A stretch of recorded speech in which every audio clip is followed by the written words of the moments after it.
সুপ্রিয় শিক্ষার্থী, সবাইকে শুভেচ্ছা এবং স্বাগতম জানাচ্ছি আজকের এই অনলাইন ক্লাসে। সাথে আছি আমি মোহাম্মদ আজমল হোসাইন, প্রভাষক, রসায়ন। একাদশ শ্রেণীর নবীন ছাত্রীরা, তোমাদেরকে আন্তরিক শুভেচ্ছা এবং অভিনন্দন জানাচ্ছি রসায়ন পরিবারের পক্ষ থেকে। আশা করছি তোমরা যে যেখানে আছো ভালো আছো এবং সুস্থ আছো। আজকে আমি তোমাদের রসায়ন প্রথম পত্রের দ্বিতীয় অধ্যায় অর্থাৎ গুণগত রসায়ন এই অধ্যায়ের একটি গুরুত্বপূর্ণ বিষয় নিয়ে কথা বলার জন্য হাজির হয়েছি।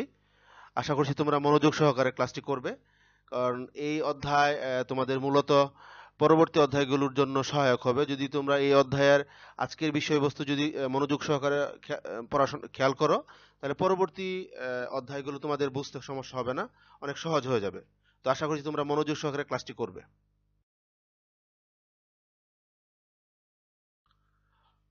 তো আজকে আমরা মূলত পরমাণু ও তার মূল কণিকা সমূহ এ নিয়ে আলোচনা করব। পরমাণু ও তার মূল কণিকা সমূহ বা atom and it's fundamental particles. তো দেখা যাক আজকে আমরা কি শিখতে যাচ্ছি। আজকে আমরা শিখব মূলত পরমাণুর মূল কণিকা সম্পর্কে ধারণা লাভ করব। তারপরে দেখব ইলেকট্রনের ভর ও চার্জ নির্ণয় করতে কেমনে করতে হয়। ইলেকট্রনের ভর এবং চার্জ নির্ণয় করতে শিখব আমরা।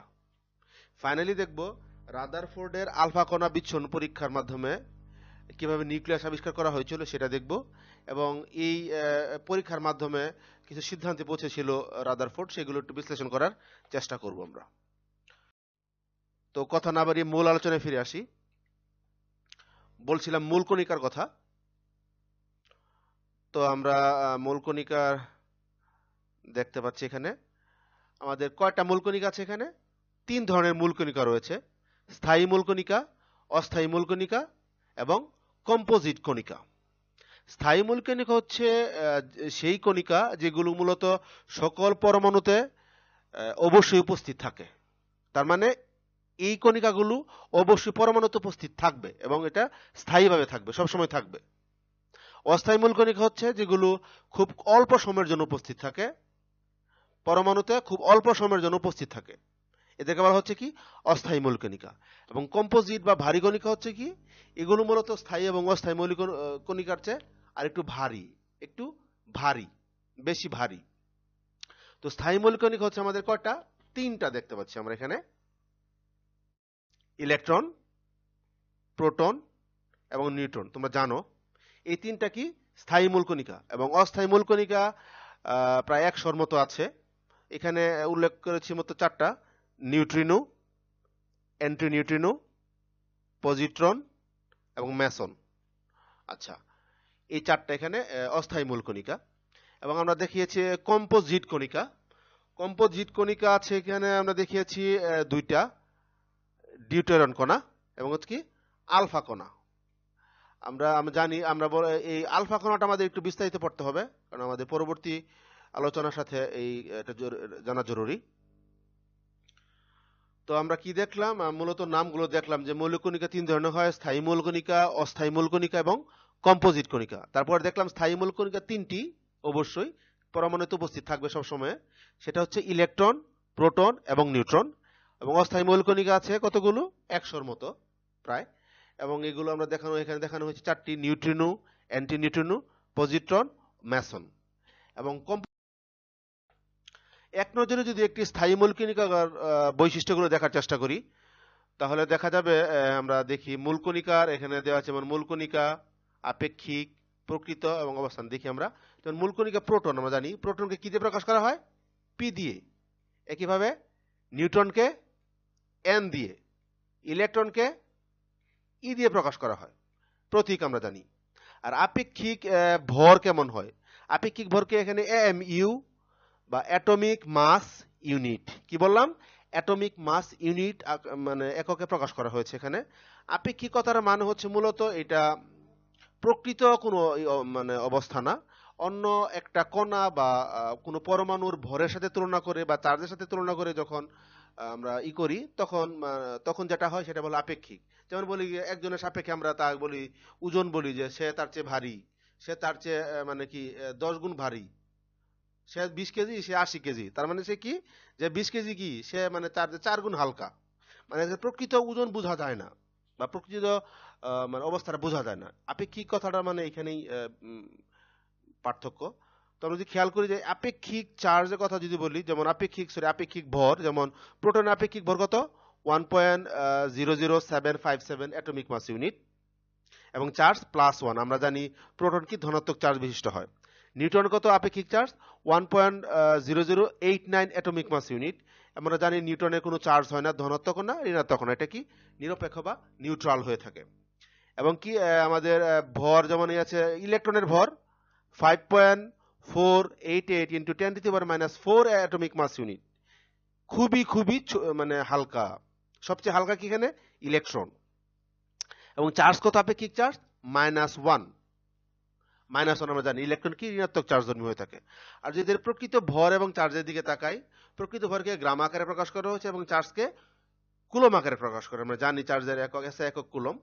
তো দেখি কি প্রোটনের প্রকৃত ভর কত, 1.672 কত, এত, এবং নিউটনের এত। ইলেকট্রন অনেক হালকা, সবচেয়ে হালকা কে, ইলেকট্রন। আর যদি চার্জ দেখি, প্রকৃত চার্জ প্রোটন 1.6 ইন্টু 10⁻⁻19 কুলম, এবং Newton 0 coulomb. Electron -1.6 into 10⁻⁻19 coulomb. খেয়াল করো, প্রোটন এবং ইলেকট্রনের মান কিন্তু, চার্জের মান কিন্তু সেম, একই, কিন্তু তাটার মানে একটা হচ্ছে ধনাত্মক আর একটা কি ঋণাত্মক। প্রোটন হচ্ছে ধনাত্মক এবং ইলেকট্রন ঋণাত্মক। এই হলো আমাদের তাদের ভর এবং চার্জ, প্রকৃত ভর এবং চার্জ দেখলাম আমরা। এখন যদি পরমাণুতে এদের অবস্থান খেয়াল করি, পরমাণুতে এরা কোথায় থাকে, কিভাবে থাকে, তাহলে কি দেখা যাবে কি, প্রোটনকে মূলত পরমাণুর নিউক্লিয়াসে পাওয়া যায়। কোথায় থাকে, নিউক্লিয়াসে। নিউট্রন থাকে নিউক্লিয়াসে। তার মানে প্রোটন এবং নিউট্রন কোথায় থাকে, নিউক্লিয়াসে। ইলেকট্রন থাকে কক্ষপথে। ইলেকট্রনকে কোথায় পাওয়া যায়, কক্ষপথে পাওয়া যায়। আমরা আরো যদি বিস্তারিত দেখি, ইলেকট্রনকে কক্ষপথের যে জায়গায় সবচেয়ে বেশি পাওয়া যায় তাকে অরবিটাল বলে। আমরা সেটা দেখব পরবর্তীতে, আমাদের এই অধ্যায়ে আমরা পাবো। এটুকু যদি তোমরা বুঝে থাকো, তোমাদের বাকি গুলো পড়তে একটু সহজ হবে।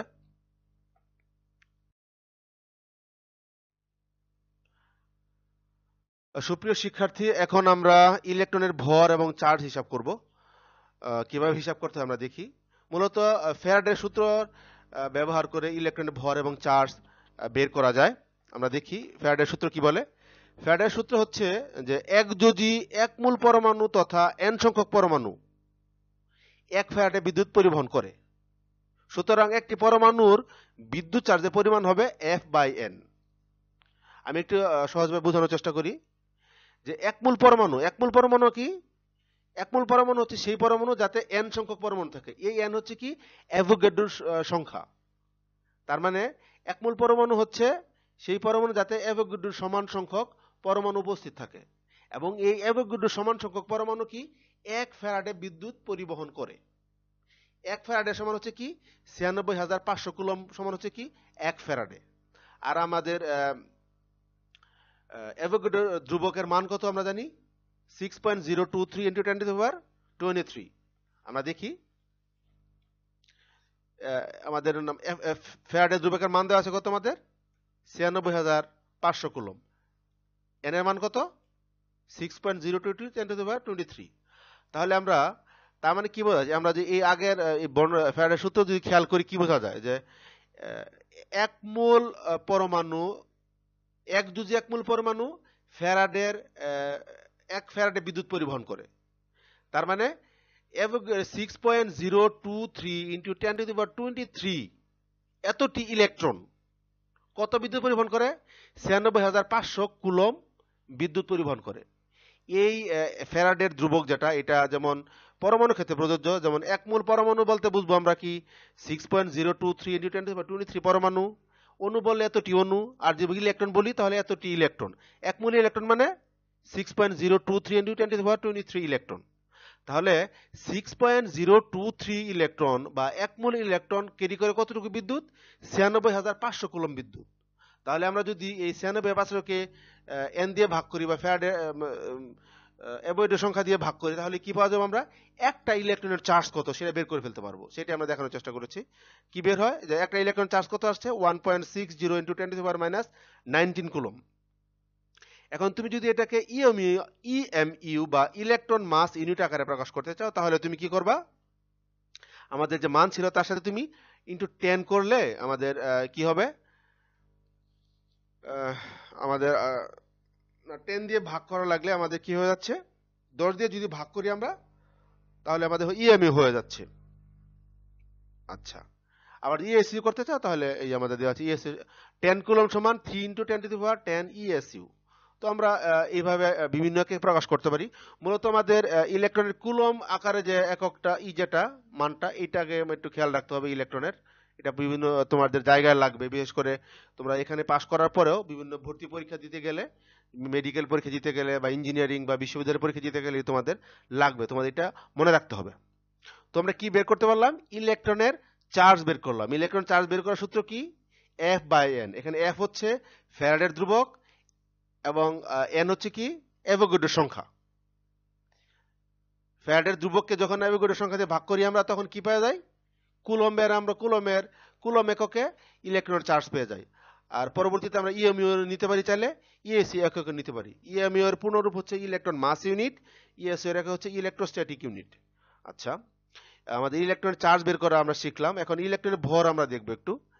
ইলেকট্রনের ভর ওই আগের মতোই সহজ কথা।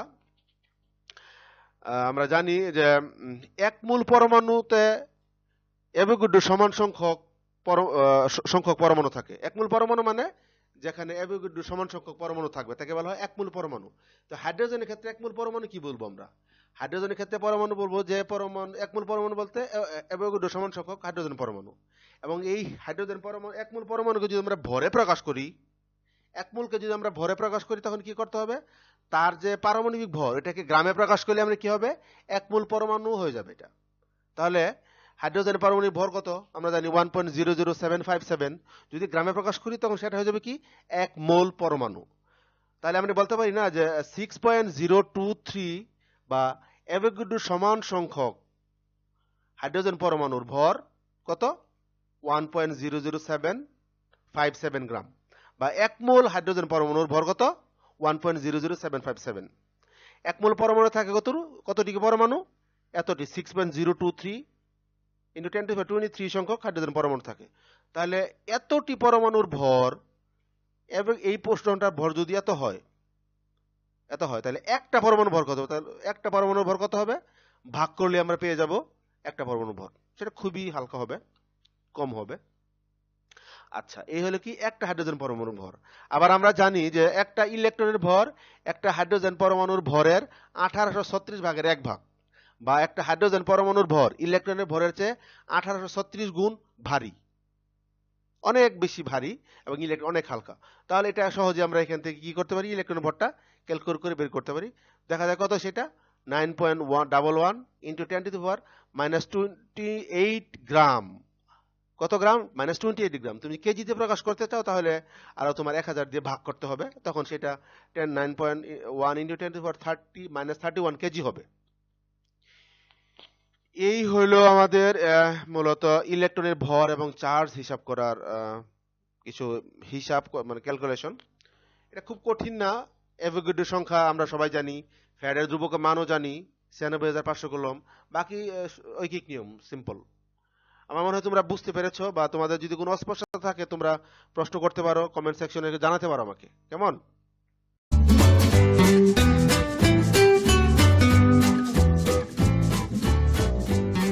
Dude, why do you always have to be so negative? Particles with opposite charges are attracted to each other. I am attracted to you. Are you sure? Yes, I'm positive. Get it?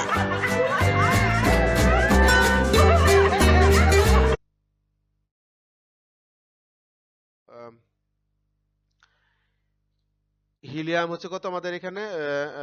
হিলিয়ামের ভর সংখ্যা 4 এবং proton সংখ্যা 2। এবং helium থেকে যখন দুইটা electron বের হয়ে যায়, তখন যে দুইটা ধনাত্মক চার্জ তৈরি হয়, এই দ্বিধনাত্মক চার্জ বিশিষ্ট হিলিয়াম পরমাণু নিউক্লিয়াসকে কি বলা হয়? আলফা কণা। এটা কি তাহলে কি ধনাত্মক চার্জ বিশিষ্ট একটা কণা, একটা রশ্মি বা একটা কণা। হ্যাঁ, রশ্মিকে আমরা কণা হিসেবে বিবেচনা করতে পারি। তাহলে কি এটা যে আলফা কণা মূলত হিলিয়াম পরমাণু নিউক্লিয়াস, যেটা ধনাত্মক চার্জ বিশিষ্ট। এটা কি করা হয়েছিল? রাদারফোর্ডের পরীক্ষায় ছুড়ে দেওয়া হয়েছিল এবং সেইটা ছুড়ে দেওয়ার পরে কিছু একটা খেয়াল করেছিল যে কি হয়।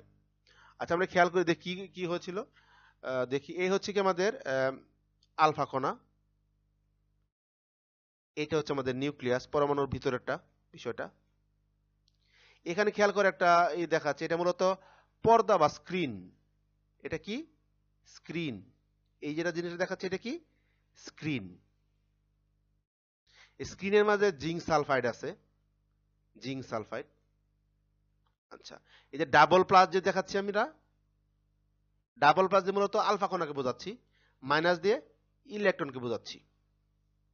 আচ্ছা, তাহলে খেয়াল করো তোমরা, এখানে কি হচ্ছে? আলফা রশ্মি, এবং এটা দেখাচ্ছি যে এই একটা, এটা মানে পরমাণু। এই যে বৃত্তাকার যে এটা কি? এটা পরমাণু। এক্ষেত্রে এটা মূলত গোল্ড আর কি, বা গোল্ডের মাধ্যমে, এটা স্বর্ণের পাতের মাধ্যমে এটাকে দেখানো হয়েছে। এটা গোল্ডের একটা পরমাণু। এটা পরমাণুকে বৃত্তাকার হিসেবে কল্পনা করা হয়, বিবেচনা করা হয়। আমরা কি দেখতে পাচ্ছি? একটা বৃত্তাকার পরমাণু। এগুলো হচ্ছে আমাদের তার ইলেকট্রন। ইলেকট্রন, এই ইলেকট্রন দেখাচ্ছে কক্ষপথে আছে ইলেকট্রন। এগুলো কি আমাদের নিউক্লিয়াসের কেন্দ্রে, আমাদের কেন্দ্রে প্রোটনও থাকে। আচ্ছা, এখন কি খেয়াল করে? আলফা রশ্মি, এই আলফা রশ্মি, আলফা রশ্মি কি খেয়াল করে, একটু খেয়াল করে দেখতে পারবে। এই আলফা রশ্মি কি হয়ে গেছে? এটা পরমাণুর ভিতর দিয়ে বের হয়ে চলে গেছে, এই আলফা রশ্মিটা বের হয়ে গেছে। আচ্ছা, এটা কি? এটা মূলত কি এখানে, আর এটা যদি খেয়াল করো, একটু একটু ধাক্কা খেয়ে এটা বের হয়ে গেছে, এইদিকে বেঁকে বের হয়ে গেছে। আর এইটা আরেকটা যদি খেয়াল করো, এটা কি হয়েছে? এটাও এখানে ধাক্কা খেয়ে বের হয়ে চলে আসছে। এটাও আলফা কণা, এইটাও আলফা কণা, এটাও আলফা কণা। এই আলফা কণা খেয়াল করে কি হয়েছে? সরাসরি বের হয়ে চলে গেছে। আর এটা খেয়াল করো কি, আর একটা খেয়াল করো, এইটা খেয়াল করো, এটা আরো বেঁকে গেছে, বের হয়ে চলে গেছে। আর একটা খেয়াল করো, এইটাও খেয়াল করো, সবচেয়ে খেয়াল করার বিষয় যে এই কণাটা নিউক্লিয়াসের সাথে বাধা খেয়ে, ধাক্কা খেয়ে একদম পিছন দিকে ফিরে চলে আসছে, উল্টা দিকে। এগুলো কেন হয়? কেন হলো এরকম? প্রশ্ন হচ্ছে এটা মানে যে পরীক্ষা যখন করে তখন এরকম মানে অবজারভেশন এরকম হয় যে কি হিলিয়াম পরমাণু কি পরমাণুর ভিতর দিয়ে সরাসরি বের হয়ে চলে যায়। অধিকাংশ কণা কি বের হয়ে চলে যায়। কিছু কিছু কণা কি হয়? আংশিক বেঁকে যায়। এই যে আংশিক বেঁকে গেছে। আর কিছু কিছু কণা কি প্রায় 20,000 কণার মধ্যে একটা কণা কি ধাক্কাকে পিছন দিকে ফিরে চলে আসে, বের হয়ে চলে আসে। এখন একটা কণা বের হয়ে যায় কিনা বা বেঁকে যায় কিনা বা পুরো বেঁকে যায় কিনা এটা বোঝা যাবে কিভাবে? বোঝার জন্য কি দরকার? আমাদের দেখতে হবে যে এটা বের হয়ে যাচ্ছে, দেখতে হবে না? এটা কিভাবে দেখবো সেটা আমরা? সেটার জন্য একটা পর্দা দরকার। পর্দা, সেটা হচ্ছে সেই পর্দা। এই পর্দায় গিয়ে যদি আমরা যদি কোনো একটা দেখি, আলো দেখি বা কিছু দেখি, তখন বুঝবো কি আমরা কি এটা একটা কিছু বের হয়ে গেল বা এখানে কিছু একটা ধাক্কা খেয়েছে। যদি পরমাণুর ভিতর দিয়ে এটা চলে আসতে পারে, এখানে পর্দার ভিতরে, এটা পরমাণুর ভিতর দিয়ে যদি পর্দার এখানে ধাক্কা খায়, যদি এখানে কোনো আলো টালো হয় বা কিছু একটা হয়, তখন আমরা বুঝতে পারবো যে এখানে কিছু একটা বের হয়ে গেছে। মূলত এই পর্দাটাকে ওই মানে বুঝার জন্য, শনাক্তকরণের জন্য ব্যবহার করা হয়েছে। এই পর্দায় জিঙ্ক সালফাইড, এই যৌগটাকে, এই যৌগের একটা আবরণ রাখা হয়, জিঙ্ক সালফাইডের আবরণ রাখা হয়। জিঙ্ক সালফাইড হচ্ছে একদম বিশেষ ধরনের যৌগ, যা মানে অনুপ্রভা তৈরি করতে পারে বা ফ্লুরিসেন্স তৈরি করতে পারে। আমরা পরে দেখবো ফ্লুরিসেন্স কি, ফ্লুরিসেন্স তৈরি করতে পারে। তাই যখন কোনো আলফা কণা বের হয়ে যায় তখন এখানে ধাক্কা খায়, ধাক্কা খেলে আলো তৈরি করে, ছোট একটা খুবই হালকা আলোক ছটা বা অনুপ্রভা তৈরি করে, যেটা অনুবীক্ষণ যন্ত্রের সাহায্যে দেখা যায়, বোঝা যায়। তখন বোঝা যায় কি যেটা বের হয়ে চলে গেছে। আর ধাক্কা খেলে বেঁকে চলে গেলে সেটাও অ্যাঙ্গেল মাপা যায়, কোন মেপে বোঝা যায় যে কোনটা বেঁকে গেছে। আর যদি সোজা চলে যায় সেটা বোঝা যাবে। এখন প্রশ্নটা হচ্ছে কেন চলে যেতে পারতেছে আর কেন হঠাৎ বেঁকে যাচ্ছে? সহজ কথা, কেন বেঁকে যাচ্ছে? উত্তরটা হচ্ছে আমরা জানি আলফা বললাম, আলফা কণা হচ্ছে কি ধনাত্মক চার্জ বিশিষ্ট কণা, আর নিউক্লিয়াস কি ধনাত্মক কণা। আমরা জানি নিউক্লিয়াসও ধনাত্মক, আলফা কণাও ধনাত্মক। এখন আলফা কণার চেয়ে নিউক্লিয়াসের এটা যেহেতু ধনাত্মক, যদি হালকা একটা অংশ যদি ধাক্কা খায় তাহলে কি হয়, সেটা বেঁকে একদিকে বেঁকে চলে যায়, বেঁকে চলে যায়। আর যদি সম্পূর্ণ ধাক্কা খায় তাহলে কি, এটা নিউক্লিয়াসটা কি হয়, নিউক্লিয়াসের ধাক্কা খেয়ে আলফা কণাটা পুরো বেঁকে পিছন দিয়ে চলে যায়। আর যদি এদের নিউক্লিয়াসের সাথে ধাক্কা না খায় তাহলে কি দেখাচ্ছে, সরাসরি বের হয়ে চলে যাচ্ছে। ধাক্কা না খেলে সরাসরি বের হয়ে চলে যাচ্ছে এবং পর্দায় গিয়ে আঘাত করছে। আর ধাক্কা খেলে কি হচ্ছে, কি একটু বেঁকে গিয়ে পর্দায় আঘাত করছে। আর যদি সম্পূর্ণ ধাক্কা খায় তাহলে কি হচ্ছে, এটা পুরো বেঁকে পিছনের দিকে সরে আসতেছে। এই হলো ঘটনা ঘটেছে এগুলো। এই ঘটনার ভিত্তিতে রাদারফোর্ড কতগুলো সিদ্ধান্তে আসে, এই পর্যবেক্ষণের বিদ্যুতে মূলত কতগুলো সিদ্ধান্ত আসে। আমরা হয়তো অন্য কিছু ভাবতাম, ধাক্কা খেলো বা না খেলো আমার কি তাহলে, কিন্তু এখানে কিন্তু এরকম না। রাদারফোর্ড সায়েন্টিস্টদের চিন্তা শক্তির ভিন্ন হয়। তিনি এই পর্যবেক্ষণের মাধ্যমে কতগুলো সিদ্ধান্তে পৌঁছেছেন। আমার মনে হয় তোমরা একটু এটা বুঝতে পেরেছ, তোমরা যদি খেয়াল করো আরো বুঝতে পারবে। তো আমরা এই সংক্রান্ত একটু ভিডিও আছে, ভিডিওটা দেখি একটু। ভিডিওটা দেখলে তোমরা মনে হয় আর একটু ক্লিয়ার হবে। এ হচ্ছে রাদারফোর্ড আলফা স্ক্যাটারিং এক্সপেরিমেন্ট, 1911 সালে পরিচালনা করা হয়। লাল বৃত্তটা দেখা যাচ্ছে, এটা হচ্ছে কি আমাদের নিউক্লিয়াস, নিউক্লিয়াস রাদারফোর্ড। এটা হচ্ছে তার ইনস্ট্রুমেন্টাল সেটআপ। এটা একটা বক্স, এই বক্সের ভিতরে কি আছে, আলফা রশ্মি বা আলফা রশ্মি বের হবে, যে এখানে একটা উৎস আছে, সোর্স আছে। এই সোর্স থেকে আলফা রশ্মি কি হবে, এগুলো স্লিট বলা হয়। এই স্লিটের ভিতর দিয়ে, ছিদ্রযুক্ত স্লিট, এগুলো এই যে স্লিট, এগুলোর ভিতর দিয়ে কি করবে, এটা হচ্ছে গোল্ড বা স্বর্ণের পাত। স্বর্ণের পাতের ভিতর দিয়ে মানে স্বর্ণের পাতের ভিতর দিয়ে চলে যেতে পারে।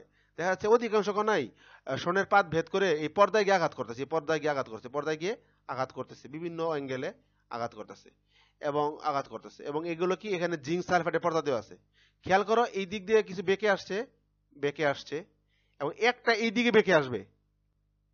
প্রায় 20,000 কণার মধ্যে মাত্র একটা কণা এইদিকে বেঁকে চলে আসে, উল্টা দিকে, সম্পূর্ণ উল্টা দিকে বেঁকে চলে আসে। আগে যেটা বললাম, এই যে একটা, এই খেয়াল করো, এইটা চলে আসছে। এর ভিত্তিতে সে কতগুলো মানে ইতে পৌঁছায়, সিদ্ধান্তে। দেখো, এই যে বের হয়ে চলে যাচ্ছে, বের হয়ে চলে যাচ্ছে, বের হয়ে চলে যাচ্ছে, বের হয়ে চলে যাচ্ছে, বের হয়ে চলে যাচ্ছে, বের হয়ে চলে যাচ্ছে। আবার কি, এই যে বেঁকে গেল, বেঁকে গেল, বেঁকে গেল। আবার একটা কি সম্পূর্ণ উল্টা হয়ে গেছে, অ্যাঙ্গেলে সম্পূর্ণ ভিন্ন, মানে নিউক্লিয়াসের সাথে সরাসরি ধাক্কাকে ফিরে আসছে। এর ভিত্তিতে তিনি মূলত কতগুলো সিদ্ধান্তে পৌঁছেন, আমরা দেখেছি। সিদ্ধান্তগুলো কি কি?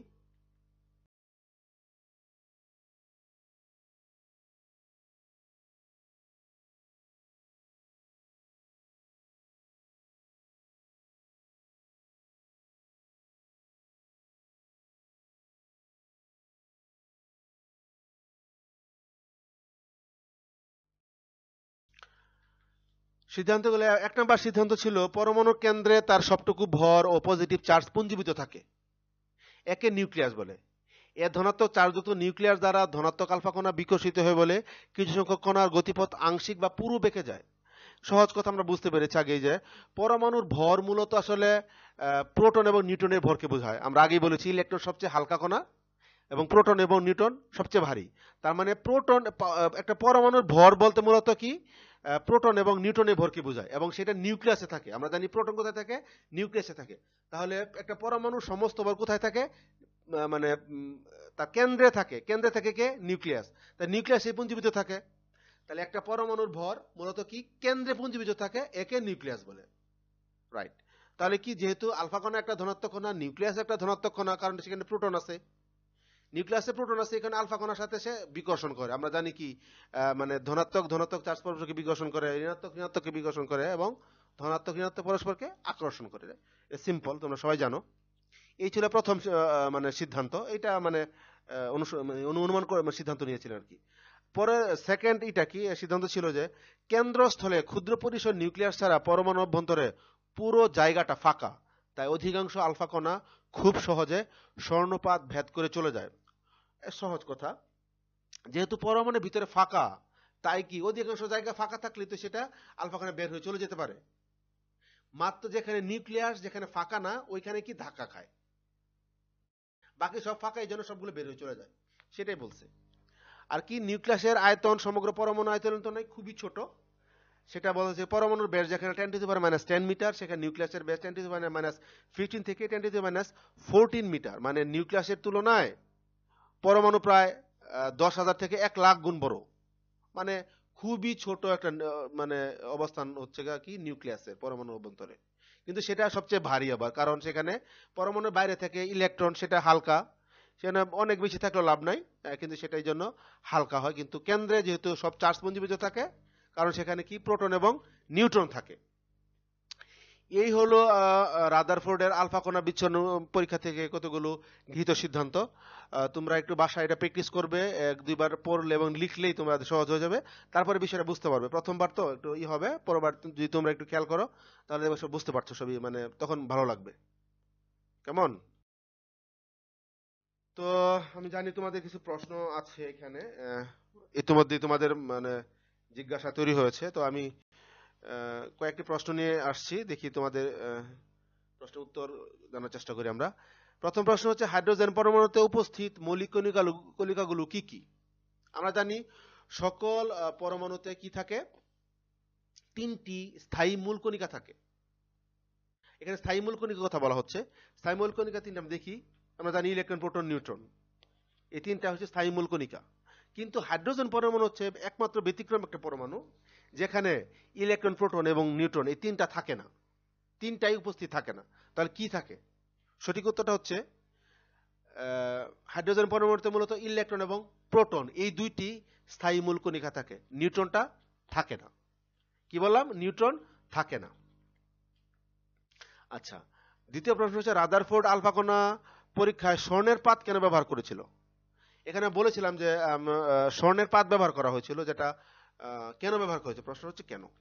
উত্তরটা হচ্ছে, স্বর্ণ একটা খুবই নিষ্ক্রিয় ধাতু। নিষ্ক্রিয় মানে কি, যেটা বিক্রিয়া করতে চায় না তাকে বলা হয় কি নিষ্ক্রিয়। স্বর্ণ একটি নিষ্ক্রিয় ধাতু যা আলফা কণার সাথে কোনো বিক্রিয়া করে না, এবং এটাকে খুবই পাতলা বানানো যায়, খুবই পাতলা বানানো যায়। তোমরা সবাই জানো, যারা মানে গহনা বা অর্নামেন্ট বানানোর জন্য এটাকে অনেক পাতলা করা যায়, যে কোনো আকৃতি দেওয়া যায়, যে কারণে মূলত এটাকে এই অনেক পাতলা সর্বনিম্ন পুরুত্বে যে কোনো আকৃতি দেওয়া সম্ভব হয়। এ কারণে মূলত এই রাদারফোর্ড এটাকে ব্যবহার করেছিল, এবং এটা নিষ্ক্রিয় থাকার কারণে। আচ্ছা, এরপর নেক্সট কোশ্চেন কি? নেক্সট কোশ্চেন হচ্ছে, রাদারফোর্ড আলফা কণা পরীক্ষায় পর্দা হিসেবে জিঙ্ক সালফাইডের আবরণ ব্যবহার করা হয় কেন? রাদারফোর্ডের আলফা কণা পরীক্ষায় পর্দা হিসেবে জিঙ্ক সালফাইডের আবরণ ব্যবহার করা কেন? পর্দায় জিঙ্ক সালফাইডের আবরণ কেন ব্যবহার করা হয়েছিল?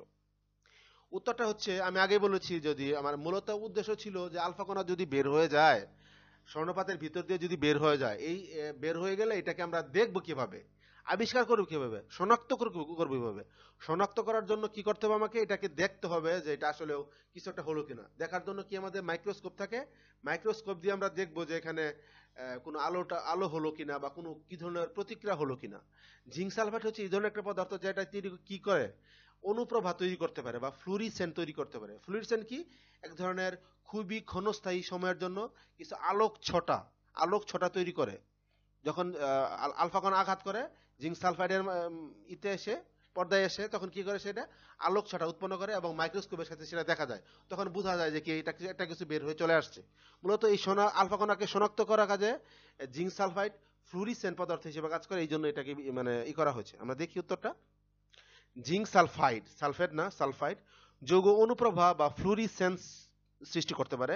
তাই যখন কোন আলফা কণা স্বর্ণপাত ভেদ করে চলে যায় এবং তা পর্দার উপর গিয়ে আঘাত করে, তখন তা থেকে উজ্জ্বল আলোক ছটা উৎপন্ন হয়। আমি আগে বলেছি আলোক ছটা, সেটা স্পষ্ট দেখা যায়, সেটা আমরা মাইক্রোস্কোপ দিয়ে দেখতে পারি। ফলে স্বর্ণপাত ভেদ করে চলে যাওয়া আলফা কণাকে শনাক্ত করা সহজ হয়। তার মানে মূলত আলফা কণাকে শনাক্ত করার কাজে ফ্লুরিসেন্ট পদার্থ হিসেবে জিঙ্ক সালফাইড ব্যবহার করা হয়। কেমন? এই হলো আমাদের 3টা প্রশ্ন। আমার মনে হয় আমরা একেবারে শেষ প্রান্তে চলে আসছি। আমি জানি না তোমাদের কেমন বুঝতে পেরেছ। তোমাদের যদি কোনো প্রশ্ন থাকে, জিজ্ঞাসা থেকে থাকে, তোমরা আমাকে প্রশ্ন করতে পারো। কমেন্ট সেকশনে এসে তোমরা কমেন্ট করে তোমাদের প্রশ্ন উত্তর জেনে নিতে পারো। আমি চেষ্টা করব, তোমরা চাইলে ফোন করে আমাকে জেনে নিতে পারো। তো সবাইকে আন্তরিক শুভেচ্ছা এবং ধন্যবাদ জানাচ্ছি। তোমরা আসলে আমরা একটা খুব বাজে একটা সময় ভিতর দিয়ে যাচ্ছি। এই করোনার এই মহামারীতে আমরা আমাদের স্বাভাবিক জীবন বিপর্যস্ত। আশা করছি আমরা খুব শিগগিরই আল্লাহ তাআলার ইচ্ছায় আমরা সুস্থ স্বাভাবিক জীবনে ফিরে আসব। তোমরা সবাই ভালো থাকো, সুস্থ থাকো। সবাইকে অসংখ্য ধন্যবাদ। আসসালামু আলাইকুম।